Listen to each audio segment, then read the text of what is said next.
네, 여러분 안녕하십니까? 자, 그러면 우리 이어서 가도록 하겠습니다. 자, 우리가 그 전에 구석기 신석기 얘기를 했어요. 이제는 구석기 신석기 시대를 넘어서서 인류가 어느 단계로 진입을 하느냐? 금속을 사용하기 시작합니다. 그 전까지 도구들은 자연에서 구할 수 있는 것들이었잖아. 자연에 있는 거를 아주 초보적인 수준으로 가공을 하던 석기 시대에서 금속이란 것을 자연에서 추출을 해서 이걸 뭐 주조라고 해서 녹여가지고 나름의 쓸모있는 도구로 만드는 그 단계로 진입을 하게 됩니다. 점점 사회가 더 복잡해지게 되고 이제 조금씩 어떤 방향으로 나아가게 되냐면 먹고 살기 급급했던 생존하기 급급했던 인류가 그 이상의 차원을 추구하게 되고 더 복잡한 사회를 추구하게 된다라는 거죠. 자, 청동이란 것이 처음으로 등장을 합니다. 청동. 이 청동이 원래 인류가 처음으로 발견했던 금속이 구리였어요. 구리의 특징은 뭐냐면은 단단하지가 못해. 물러. 그런데 발견을 한 거야. 뭐냐? 주석이나 아연과 같은 다른 금속과 섞으면은 푸른빛을 띠는 어떤 새로운 금속이 등장을 하는데 이게 바로 청동입니다. 근데 이 청동이 그 전에 있었던 금속들보다 훨씬 성능이 좋다 보니까 이제 인류가 이 청동이란 걸 사용하는 단계로 진입을 하게 되는 거죠. 그럼 이 청동기 시대 때 청동은 주로 어디에 쓰였느냐? 먼저 이제 무기로 쓰였습니다. 돌로 만든 무기와 금속으로 만든 무기는 큰 차이가 나죠. 훨씬 날카롭고 뾰족하고 더 치명적입니다. 무기는 무조건 치명적이어야 돼요. 한 번 찔렀을 때 치명상을 입힐 수 있으면 좋은 무기겠죠. 그래서 이 청동으로 만든 무기, 특별히 우리나라, 우리 역사의 무대에선 주로 어떤 무기가 등장을 하느냐, 바로 요 비파형 동검과 같은 무기가 등장을 합니다. 이따 얘기하겠지만 이 비파형 동검이 나중에 세형 동검으로 변화한다. 거울은 무기는 아니지만 청동으로 만든 거울이 등장을 하는데 거친 무늬 거울이라는 거울도 등장을 합니다. 청동은 또 여러 가지 제사용 도구로도 쓰였어요. 제사가 뭡니까? 제사는 기본적으로 이 하늘, 신적인 존재와 인간을 이어주는 하나의 의식이에요. 이 신에게 제사를 지낼 때 신에게 뭔가 제물을 바치고 신에게 신이시여 우리 얘기를 들어주시옵소서 이런 것을 할 때 쓰는 도구였단 말이죠. 그래서 뭐 방울이라든가 그래서 뭐 여러 가지 장신구까지 쓰이게 된다는 거죠. 자, 그러면은 자, 이제 생각을 해봐야 돼요. 무기와 장신구 등으로 청동이 많이 쓰였다. 이 점을 좀 기억을 해놓고 그런데 여전히 토기가 등장한다. 민무늬 토기라는 모양의 토기가 등장을 하고 농기구로 쓰였던 이 반달 돌칼의 경우는 여전히 돌로 만들어졌습니다. 이게 반달 돌칼입니다. 보시면은 굉장히 좀 정교한 모양이죠. 자, 그럼 여기서 이제 우리가 질문을 던져봐야 돼요. 청동이라는 게 무기나 장신구, 제사용 도구 등으로는 쓰였지만 여전히 뭐 농기구라 생활용품 등에는 쓰이지 않았어요. 그럼 왜 그랬을까? 왜 그랬을까? 간단하죠. 청동 자체가 어떤 금속이었느냐? 희귀한 금속이었다. 지금으로 치면 뭐 우리가 쓰고 있는 뭐 다이아몬드까지는 아니었겠지만 물론 쓰이긴 쓰이지만 그다지 막 우리의 일상생활에 아주 자연스럽게 쓸 수 있을 만큼의 흔한 금속은 아니었던 거죠. 그래서 이 희귀한 재료인 청동을 농기구로는 쓸 수 없었고요. 그래서 여전히 생활도구나 뭐 농기구 이런 것은 여전히 돌을 이용한 도구가 많았다라는 점을 기억을 해두면 되겠습니다. 한편 청동기 시대 때는 한반도 남부, 지금 우리 남한 땅을 얘기를 하겠죠. 이 지역에 벼농사가 보급이 됩니다. 자, 이 주거입니다. 지금 이 주거의 모습도 점차 어떻게 지상 가옥 형태로 변화하게 됩니다. 보세요. 자, 아까 얘기했습니다. 분명히 청동은 뭐 무기로도 쓰였지만 제사용 도구로 사용했다고 했습니다. 그리고 장신구 같은 것들, 이 청동기 시대 때는 사유재산과 빈부의 차이가 발생을 한다고 합니다. 사유재산이 뭡니까? 신석기 시대까지는 사냥을 해오거나 뭘 음식을 갖고 오면은 공동 소유였단 말이에요. 다 같이 어떻게 구해가지고 다 같이 나눠 먹었어요. 이런 거를 나중에는 원시적 공산사회 뭐 이런 식으로도 부르는데 어쨌든 그런데 이제 청동기 시대부터는 봐봐요. 뭐 여러모로 벼농사 같은 것도 보급이 되고 여러모로 생산량이 곡식의 생산량이 엄청 늘었어요. 이제 먹을 게 많아져. 그러다 보니까 굳이 꼭 다 나누지 않더라도 충분히 더 많이 생산한 사람이 자기 것을 소유할 수 있는 사유재산이 생기게 된단 말이죠. 그러면은 시간이 지나다 보면은 사유재산이 많은 사람, 적은 사람이 등장을 하게 되고 또 그 가운데서 여러 부족끼리 또 쟤네들이 더 많은 재산을 갖고 있는데 쟤네랑 한번 붙어야지 하면서 막 청동 무기를 들고 싸우기도 하고 그런 과정에서 이제는 그 사회 안에서 더 이상 평등한 사회가 아니야. 더 높은 사람, 더 권력을 가진 사람과 그들 밑에서 이제 그들에게 뭔가 세금을 바치고 그들 밑에 들어가야 하는 사람들, 이런 사람의 급이 나누어지게 됩니다. 이렇게 사람의 급을 나누게 되는 거를 계급이라고 하죠. 청동기 시대에서 우리가 기억해야 할 거는 금속을 사용했다 이런 것도 중요하지만 계급이라고 불리는 아주 오랜 시간 인류 역사에 인간들의 군상을 이렇게 나눴던 계급이라는 것이 발생을 했다라는 점을 기억을 해야 합니다. 특별히 그러면 어떤 사람들이 주로 높은 계급에 있었겠습니까? 그 청동기 시대의 여러 부족 중에서도 가장 높은 자리에 있었던 족장들, 다른 말로 군장이라고도 할 수 있겠는데요. 이런 사람들이 등장을 합니다. 그럼 어떤 부족에 족장 혹은 군장이 있으면은 그 군장 밑에 그들을 따르는 사람들이 있고 그 아래에는 그 사람들에게 재물을 바치는 그런 평민 계급도 존재를 했다라는 것을 알 수 있겠죠. 청동기 시대의 어떤 계급적 성격을 가장 잘 보여주는 유적 중에 하나가 바로 이 고인돌입니다.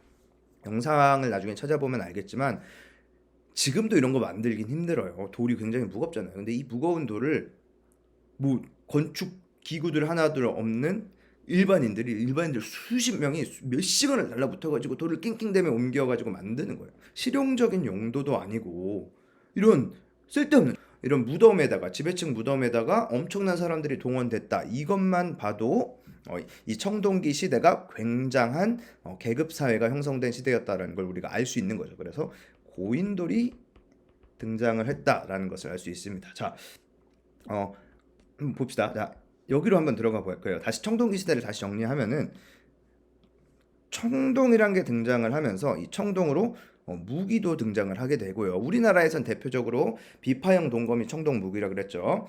지배층의 과시를 돕는 장신구나 이 지배층을 중심으로 하늘에게 제사를 지내는 제사 도구 같은 것에 청동이 쓰였다고 했어요. 자, 그래서 다시 이 위로 올라가면은 보통 이 족장 세력들이 즉 청동기 시대의 계급의 상위권에 있었던 이 족장 세력들이 그 화려한 청동 도구를 이용해서 제사까지 주관을 하게 됩니다. 그러면 이 족장 세력에게는 두 가지 권력이 생겨요. 첫 번째, 정치적인 권력도 생기게 되죠. 그래서 이 족장이 그 부족을 통치를 하는 거예요. 그 밑에 있는 사람들을 부리게 되는 거예요. 그런데 족장이 정치적 권력을 가지려면 한 가지가 더 추가되어야 합니다. 그게 뭐냐면은 종교적 권력이죠. 뭐냐면은 사람들이 이 사람에게 막 충성을 하고 순종을 하려면은 단지 이 사람이 돈이 많고 힘이 센 것만으로는 안 돼요. 그러면 무엇이 있어야 되냐면은 저 사람에게 우리 인간들에게는 없는 뭔가 신묘한 어떤 것까지 이 족장들에게 막 가득해 보여야 돼. 그런 측면에서 종교가 족장 세력의 권위를 한층 높여주는 데 큰 도움이 됐죠. 그래서 각 부족의 족장들이 청동기 제사 도구를 가지고 막 신에게 일종의 무당이 되는 거예요. 신에게 제사를 주관을 하게 되면은 그 과정을 통해서 또 족장에게 힘이 주어지는 이런 권력 관계가 형성이 되는 겁니다. 자, 그럼 여기로 다시 돌아가게 돼서 그래서 이 청동기 시대에는 사유재산과 빈부격차, 그래서 계급이 발생하게 되는 변화가 일어나게 되었다라는 것을 선생님이 이제 얘기를 할 수 있겠고요. 자, 그런데 이제 여기서부터 또 한 가지 새로운 점을 우리가 알 수 있어요. 무엇을 알 수 있냐면은 이 청동기 시대 때부터는 우리 민족이라는 개념이 새롭게 등장하게 됩니다. 자, 물론 구석기 신석기 때도 지금 만주 한반도 지역에 살고 있던 사람들이 그들만의 문화를 가지고 있었겠지만 대체적으로 구석기 신석기 때의 문화는 다른 여러 막 저기 아프리카, 유럽 이런 곳에서 나타나는 문화와 어떻게 보면 큰 차이가 없는 측면도 있어요. 그런데 청동기 시대 때부터 나오는 유물들, 유적들을 면밀히 관찰을 해본 결과 주변의 이 동북아시아 초원 지역이나 이 황허강 유역의 중국 문명과도 다른 뭔가 이 지역에서만 나오는 여러 가지 문화적 특징들이 청동기 시대 때부터 등장을 한다라는 결론이 나오게 됩니다. 그러다 보니까 많은 사람들이 이 청동기 시대 때부터 다른 사람들과는 구별되는 우리 민족만의 문화가 점차 형성이 된다라고 생각을 하게 되면서 이 청동기 시대 때부터 우리 민족이 형성이 되었다라는 결론을 좀 내릴 수 있게 되는데요. 자, 그러다 보니까 이제 우리 민족이라는 개념이 형성이 된 이 청동기 시대 때 우리 민족의 국가가 등장을 하기도 합니다. 바로 우리 민족에 기록된 첫 번째 국가가 바로 고조선이라는 국가예요. 나중에 다시 자세히 얘기를 하겠지만 이 고조선과 같은 청동기 시대 때 국가는요. 청동기 시대 때 국가는 좀 특이한 점을 보여요. 어떤 것을 보이냐면은 지금 우리가 알고 있는 일반적인 현대 국가의 모습과는 조금 달라요. 지금 우리가 알고 있는 국가는 예를 들어 대통령이 있고 그 밑에 대통령을 보좌하는 여러 관료들이 있다면 대통령을 중심으로 착착착 뭔가 움직이는 모습을 우리가 알 수 있어요. 그거는 불과 한 500년 전, 600년 전에 뭐 고려 시대나 조선 시대 때도 마찬가지였어요. 그래서 조선 시대 때도 왕이 여봐라 저 멀리 평양에 있는 평양 감사에게 이것을 명하여라 하면은 예 전하 하면서 그 수도인 서울에서 멀리 있는 여러 지역에도 왕의 명령이 전달되는 그거를 이제 어려운 말로 중앙 집권 형태의 국가라고 얘기를 하는데 이 청동기 시대 때의 국가는 그런 중앙 집권 형태의 국가와는 조금 거리가 있었다. 청동기 시대의 국가는 어떤 형태였냐면은 이 국가의 틀이 있지만 그 국가 안에 여러 뭐 A, B, C, D라고 합시다. 여러 부족들이 나뉘어 있었습니다. 그러면 도대체 이렇게 나뉘어 있는데 어떻게 국가가 형성이 된다는 거죠? 청동기 시대 때는 여러 부족들이 뭐 전쟁을 한다든가 아니면 서로 협상을 한다든가 이런 방식을 통해서 여러 부족들 간에 연맹이 형성이 되고 이 연맹을 형성한 여러 부족들의 하나의 묶음을 우리가 국가라고 부를 수 있게 되는 거예요. 그래서 지금 우리가 알고 있는 것처럼 하나로 엄청나게 통일이 되고 착착착 모든 것이 맞아 떨어지는 그런 모습은 아니었어요. 그러다 보니까 각 부족 간의 독립성도 매우 강했고 그러다 보니까 여러 가지 사회적 발전도 조금 더딘 측면이 있었다라고 우리가 이야기를 할 수 있는 거죠. 자, 그렇다면 우리 다시 이 청동기 시대 때의 여러 부족 연맹 국가의 개념을 가지고 다시 한번 이 고조선이란 나라에 대해서 생각을 해 보겠습니다. 만주 한반도, 특별히 요 요동반도와 만주 한반도 서북부 지역을 중심으로는 여러 부족들이 살고 있었을 것입니다. 이 부족들이 어떻게 연맹을 해서 국가를 이루게 되었을까요? 그거에 대한 힌트가 우리가 알고 있는 단군 신화를 통해서 유추를 해볼 수 있습니다. 오늘 썸네일에 보면은 곰과 호랑이가 싸워서 누가 이겼을까 그런 어그로를 좀 끌어봤습니다. 사실 뭐 큰 관련은 없어요, 이 영상이랑. 단군 신화를 보면은 환웅이라는 신의 아들이 이 땅에 내려와서 곰과 호랑이에게 사람이 되는 방법을 알려주고 호랑이는 중도 탈락을 하고 곰이 끝내 사람이 되고 그 곰이 여자가 되잖아요, 웅녀. 그리고 그 웅녀가 환웅과 결혼해서 단군을 낳는다 이런 스토리잖아요. 그게 진짜일까요, 가짜일까요? 몰라요.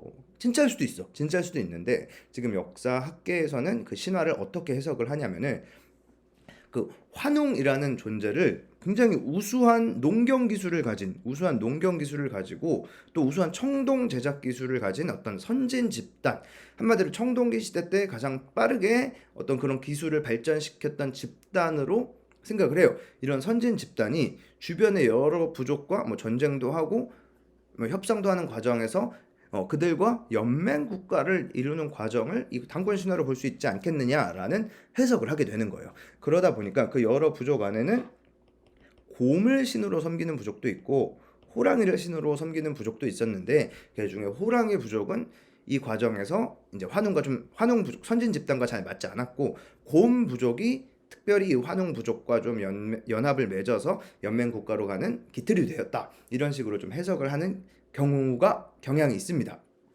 이런 측면에서 봤을 때 그러면은 우리 민족의 시조 고조선을 처음 건국했던 이 단군이라는 존재는 어떤 존재냐라고 한번 생각을 해볼 수 있겠는데, 이 단군이라는 존재를 한 명의 실존했던 사람이다라고 볼 수도 있습니다. 볼 수도 있겠지만 이렇게 생각을 해보자라는 경향이 있습니다. 뭐냐면은 이 단군, 풀네임으로는 단군 왕검입니다. 이 단군 왕검이라는 존재를 실존했던 한 사람으로 보기보다는 이 고조선이라는 연맹 국가의 가장 높은 위치에 있었던 지배자로 생각을 해보자라는 거예요. 그렇게 봤을 때 이 단군 왕검은 한마디로 고조선의 왕의 이름이었다라고 생각을 하게 되는 거죠. 이 단군 왕검이라는 명칭을 그 뜻을 자세히 해석을 해보면은 단군은 제사장이라는 의미가 있습니다. 즉 종교적 지도자라는 거죠. 왕검은 정치적 지배자, 우두머리라는 뜻이 있습니다.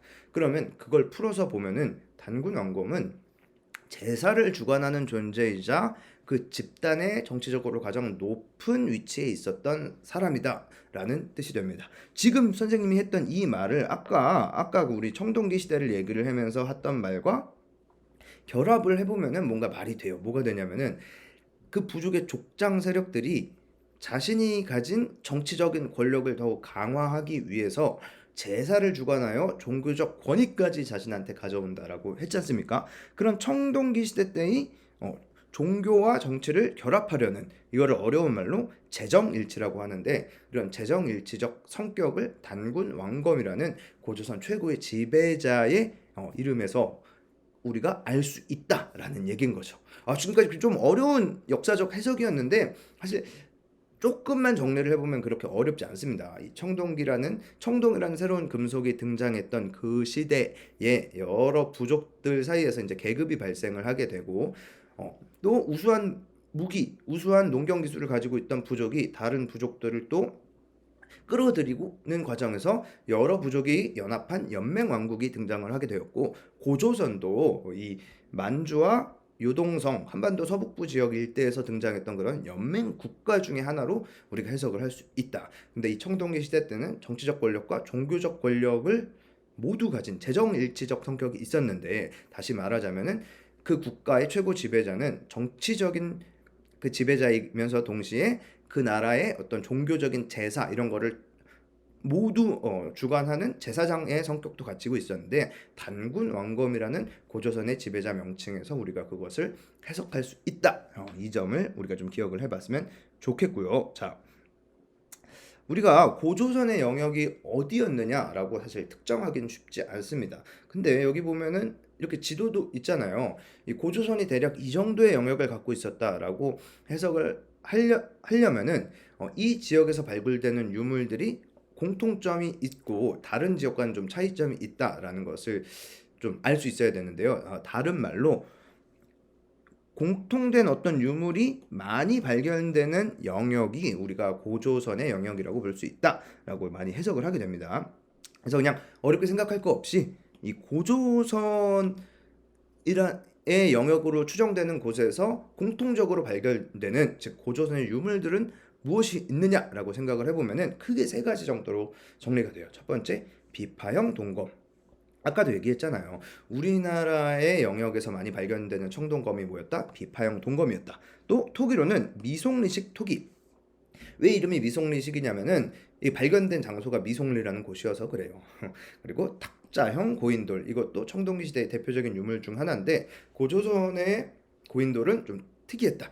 탁자처럼 생겼다고 해서 탁자형 고인돌이라고 합니다. 자, 그럼 우리 고조선의 역사에 대해서 간단하게 좀 짚어보면서 마무리를 하도록 하겠습니다. 이 고조선이라는 나라가 이 역사의 무대에 자리 잡고 있었을 무렵에, 자, 중국은요. 자, 이 고조선이라는 나라가 역사의 무대에 자리 잡고 있었을 무렵에 중국은 전국시대라는 혼란기를 겪고 있었습니다. 지난 시간에 작년에 세계사 공부한 사람이 중에 좀 꼼꼼히 공부한 사람은 기억을 하겠지만 하상주라는 고대 국가 단계를 거쳐서 춘추시대와 전국시대를 중국이 겪게 되죠. 특별히 전국시대 때는 중국이 7개의 나라로 나뉘어서 그냥 한마디로 다 죽을 때까지 그냥 계속 싸우는 그런 서바이벌 시대를 살고 있었는데 그 시대 때 고조선과 인접한 곳에는 중국의 연이라는 나라가 있었습니다. 원래 고조선은 이 연나라와 뭐 교류도 많이 했었습니다. 그래서 이 연나라로부터 여러 문화를 많이 수용을 하게 되고, 특별히 연나라에 살던 사람들 중에 여기 너무 힘들다, 우리나라 망할 것 같다라고 두려움을 느꼈던 사람이 고조선으로 많이 이주를 하게 됩니다. 자, 그러다 보니까 당시 고조선에는 없었던 새로운 완전 최첨단 선진 문물까지 이 연나라의 이주민들이 고조선으로 가져오게 되는데요. 대표적으로 이 철기 문화를 연나라 사람들이 고조선으로 가져오게 됩니다. 이제는 청동이 아니라 완전 새로운 금속. 이제 철기의 경우는 우리 지금도 많이 쓰고 있잖아요. 새로운 금속을 사용하는 문화의 한 단계 발전이 더 등장을 하게 됩니다. 기억을 해두시고요. 이 철기 문화가 고조선으로 들어오면서 고조선은 비파형 동검을 사용하던 시대에서 세형 동검이라는, 이게 비파형이고요. 이게 세형 동검입니다. 새로운 문화적 변화를 맞이하게 됩니다. 근데 이제 이렇게 연나라와 교류도 하고 연나라 사람들을, 이주민들을 받아들여서 문화적 발전도 이루지만 연나라가 또 고조선을 침략하기도 합니다. 앞으로 이제 한국사 공부하면 계속 반복돼요. 중국으로부터 선진 문화를 받아들이기도 하지만 중국으로부터 침략을 받기도 하고, 그러니까 계속 왔다 갔다 합니다. 이 진계라는 장수가, 연나라의 장수가 고조선을 침략을 하게 되면서 이 고조선이, 원래는 고조선이 초기 중심지가 요동반도 인근 지역으로 추정을 하는데요. 연나라의 침략을 받다 보니까 굉장히 크게 당하게 됩니다. 그래서 고조선이 이 요동반도 중심에 있었던 중심지를 지금의 우리가 평양이라고 하면 아실 텐데, 평양이라고 불리는 대동강 유역으로 이 중심지를 이동을 하게 됩니다. 자, 이러한 혼란기 속에서 고조선은, 원래는 이제 연맹 왕국에서는 왕이 누가 왕의 자리를 갖게 되냐면 여러 연맹 중에 가장 이제 문화가 발전하거나 힘이 강한 부족의 족장이 왕을 하게 되는데, 그러다 보니까 왕권이 그렇게 강하지는 않았어요. 하지만 이 무렵에는 고조선의 왕이라는 존재가 조금씩 자신들의 어떤 권력을 강화를 해 나가게 됩니다. 그런 과정에서 어떤 신하들의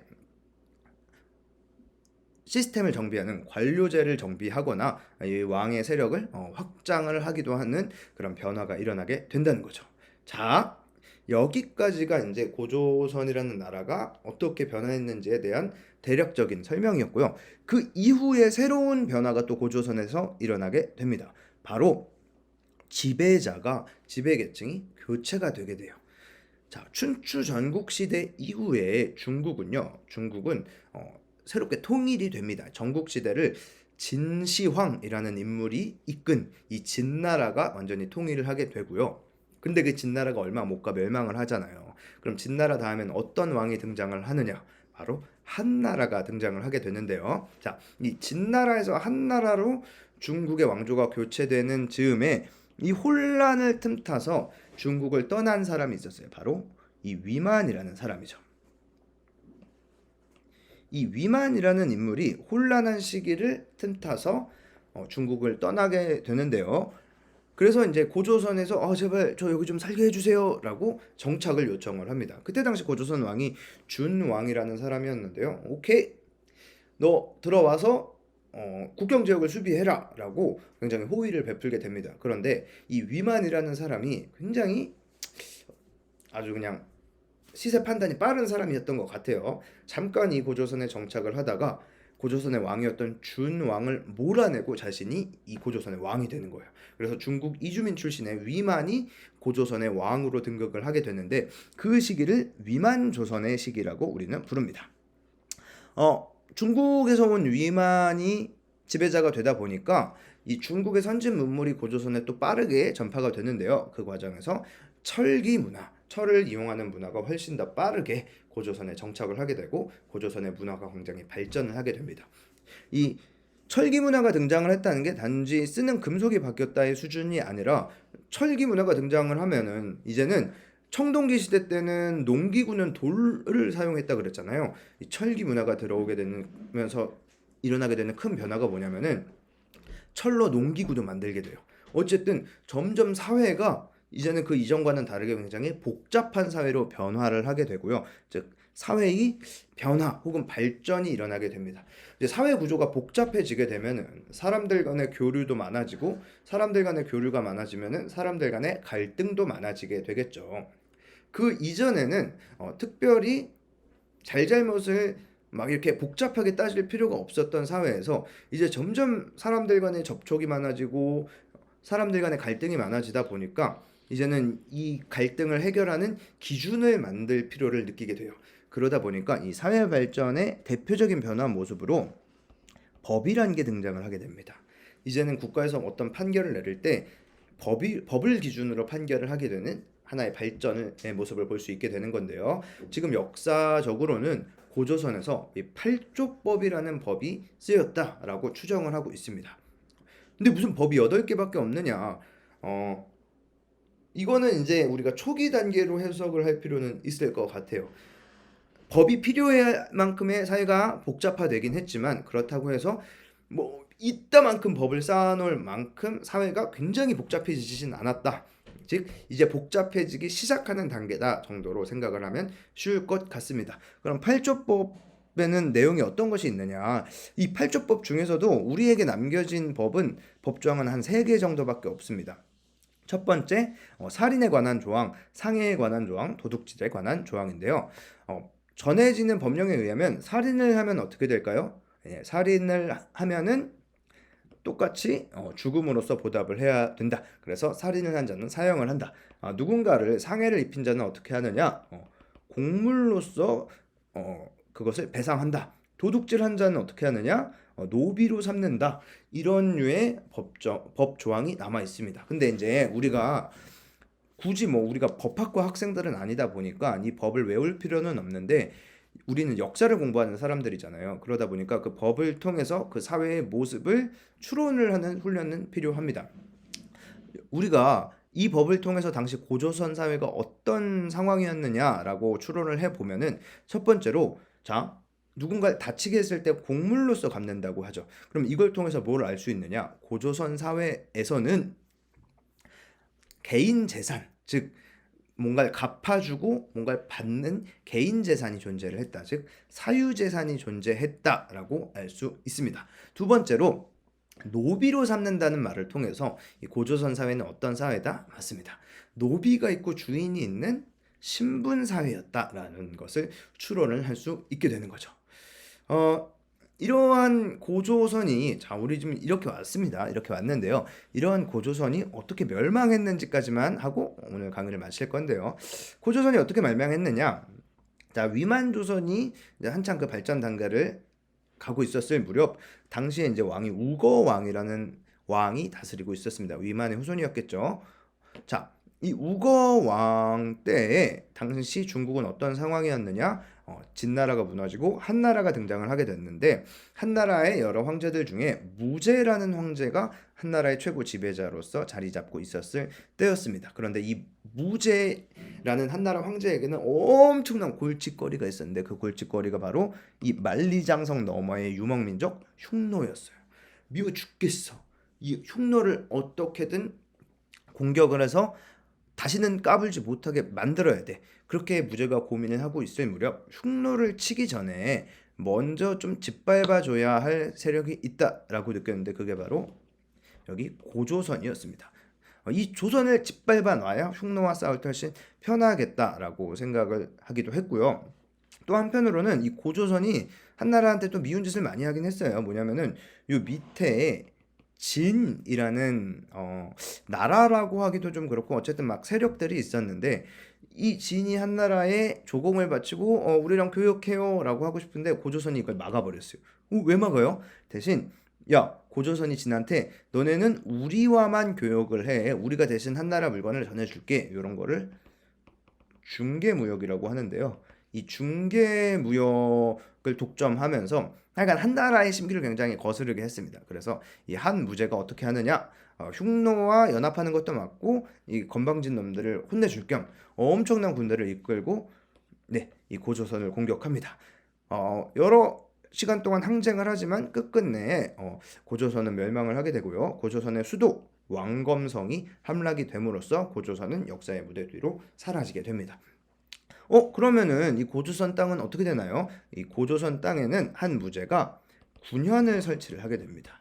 그래서 한나라에 4개의 군현이 옛 고조선 땅에 설치되었다고 해서 이곳을 한사군이라고 합니다. 자, 그럼 우리 프린트 한번 채워보면서 마무리 한번 해볼까요? 자, 고조선이란 나라의 탄생 배경 먼저 이야기를 해보겠습니다. 먼저 기원전 2000년경에 만주일보와 한반도에서 발달한 농경과 우수한 청동 제작 기술을 바탕으로 등장한 여러 세력이 다른 세력을 정복하거나 연맹을 맺어서 무엇을 성립한다? 그렇죠. 연맹 국가인 고조선을 성립하게 됩니다.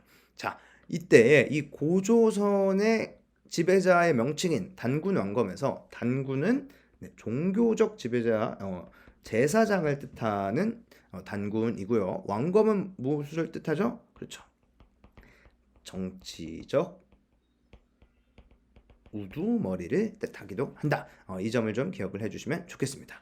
자, 아까 얘기했습니다. 고조선은 처음에는 요동 지역을 중심으로 성장했지만 후기에는 한반도 북서부 대동강 유역으로 중심지를 이동하기도 했다. 자, 이제 발전을 하게 됩니다. 자, 기원전 5에서 4세기경에 전국시대의 혼란을 피해 중국인들, 특별히 중국의 어떤 나라, 연나라 사람들이 고조선으로 이주를 하게 되고요. 무엇을 보급한다고요? 철기 문화를 보급을 하게 됩니다. 자, 하지만 교류도 했지만 전나라의 침입을 받아 영토를 빼앗겼다고 했죠. 그래서 중심지가 요동 유역에서 지금의 평양, 대동강 유역으로 이동을 하게 되었다. 자, 이런 변화의 과정 속에서 철기 문화가 고조선에 전파되었다고 했죠. 그 과정에서 비파형 동검 문화가 무슨 문화로? 세형 동검 문화로, 거친 무늬 거울은 잔무늬 거울 문화로 바뀌게 되었다.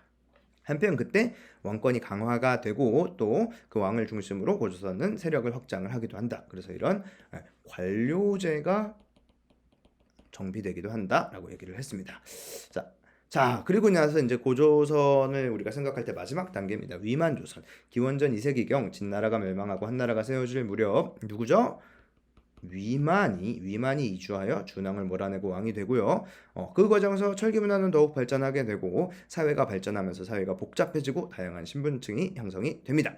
그런 과정에서 8조법 등이 사회에서 실행된다. 이 점을 좀 기억을 해주시고요. 그럼 고조선은 어떻게 멸망을 했느냐? 고조선은 원래 한반도 동남쪽에 있던 집단 진이라고 했죠. 이 집단과 참고로 이 진이 중국의 진나라와는 다릅니다.